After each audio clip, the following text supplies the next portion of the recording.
ప్రభు అయిన యేసుక్రీస్తు నామములో మీకు సమాధానం కలుగునుగాక. షలోం. యెషయా గ్రంథము 9వ అధ్యాయము 6వ వచనము.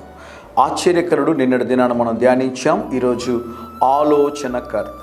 గమనించండి ప్రియులారా, ప్రపంచంలో నేను వెళ్ళినటువంటి అనేక దేశాల్లో నేను చూసినటువంటి ఒక ప్రాముఖ్యమైన product Colgate paste. Colgate company మీరు గమనించినట్లయితే విలియం కోల్గేట్ అనేటటువంటి ఆయన దాన్ని స్థాపించాడు. ఆయన ఆ బిజినెస్ని స్థాపించినప్పుడు ప్రార్థన చేశాడు, ప్రభువా మీరు నన్ను ఆశీర్వదించి ఈ యొక్క బిజినెస్ని మీరు అభివృద్ధి పరిస్తే మేము మీకు 10% ఇవ్వం ప్రభువా, 90% నీ సేవ కోసం దీన్ని ఖర్చు పెడతాము, కేవలం 10% మటుకు మేము వాడుకుంటాం ప్రభు అని ప్రార్థన చేశాడు.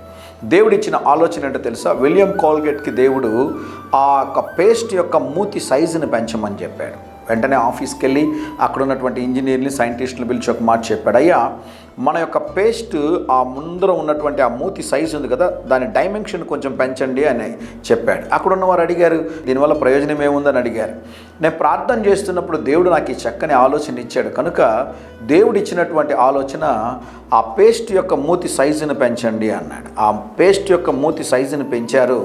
వ్యాపారము చాలా అద్భుతంగా అభివృద్ధి చెందింది. కారణం ఏంటి అంటే తెలుసా ప్రియులరా, ఉదయకాల సమయంలో మనం ఆ పేస్ట్ని మనం బ్రష్ మీద పెట్టి బ్రష్ చేయగానే మన అవసరానికి మించినటువంటి పేస్ట్ మూతి సైజు ఎక్కువ ఉంది కనుక ఎక్కువ అమౌంట్ పేస్ట్ బయటకు వచ్చేస్తుంది. తద్వారా ఒక నెల రోజులు రావాల్సినటువంటి పేస్ట్ 15 రోజులకే అయిపోతుంది. ప్రోడక్ట్ పెరిగింది, ఎక్కువ సేల్స్ ఎక్కువైందనమాట.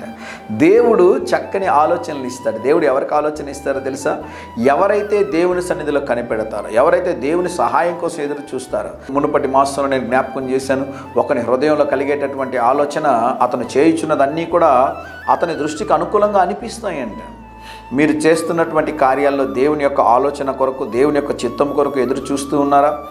మీరు తొందరపాటు నిర్ణయాలు చేసి మీ సొంత ఆలోచనల చేత మీరు ముందుకెళితే అనేక సార్లు ఓటమి మీకు ఎదురవుతుంది. ఈ ఉదయకాల సమయంలో దేవుని సేవకుడిగా చెప్తూ ఉన్నాను, నీకు చక్కని ఆలోచన ఇచ్చే దేవుడు ఉన్నాడు. మీరు ప్రార్థన చేయగలిగితే, మీరు దేవుణ్ణి అడగగలిగితే దేవుడు తప్పకుండా మీకు జవాబునిస్తాడు. మీరు ఏ కార్యం కొరకు ఎదురు చూస్తున్నా, దేవా నీ ఆలోచన నాకు కావాలని అడగండి. ఉదయకాల సమయంలో దేవుడు చక్కని ఆలోచన చేత మిమ్మల్ని నడిపిస్తారు. ప్రియ పరలోకపు తండ్రి, ఈ ఉదయకాల సమయంలో మా ప్రియులు ఎవరైతే ప్రభువా మీ యొక్క ఆలోచన చేత మమ్మల్ని నడిపించండి అని ప్రార్థిస్తున్నారో వారికి చక్కని ఆలోచన ఇచ్చి నడిపింపచేయమని యేసు నామములో ప్రార్థిస్తున్నాము తండ్రి.